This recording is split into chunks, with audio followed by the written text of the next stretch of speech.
sumagot na si National Irrigation Administration Chief Eddie Guillen sa reklamong isinampa laban sa kanya sa Office of the Ombudsman. Bagamat hindi pa niya nababasa ang reklamo, handa raw siyang harapin ito.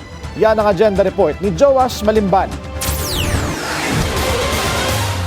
Nahaharap ngayon sa isang reklamo sa Office of the Ombudsman ang ilang kawani ng National Irrigation Administration. Kabilang na si NIA Administrator Eddie Guillen at Bids and Awards Committee Chairperson Robert Sugitan dahil sa mga alegasyon ng arranged bidding. Nauna nang sinabi ng complainant na si John Chong, presidente ng anti-corruption group na Task Force Kasanag, na dapat maimbestigahan ang aniyay bidding irregularities na nagaganap sa ahensya. Sangkot aniya rito, hindi lang ang mga kawani ng NIA, kundi pati ang ilang mga kontraktor. Base raw kasi sa mga nakuha nilang salaysay, mula sa iba pang sumasaling kontraktor, umaabot sa 2 milyong piso ang hinihingi ng NIA para hindi ma-disqualify ang isang kumpanya mula sa bidding. Ginawa natin ng review, matagal-tagal din.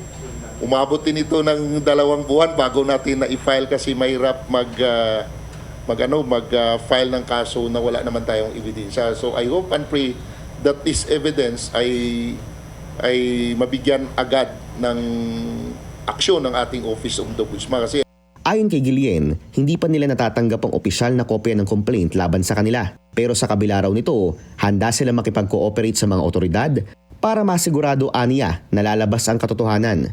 Nananatili rin daw na committed to transparency, accountability at faithful delivery of irrigation projects ang NIA para mapagsilbihan aniya ang mga magsasaka at mapatatag ang food security ng bansa. Una nang lumabas sa mga ulat na pagmamayari ng pamilya ni NIA Administrator Guillen ang ilang construction companies na naa-awardan umano ng government projects sa NIA at DPWH. Una na ring iniulat ng Billionaire News Channel ang ilang proyekto ng mga kumpanyang ito na tila naiiwang nakatiwangwang matapos umanong maubusan ng pondo. Para sa agenda, Joash Malimban, Billionaire News Channel.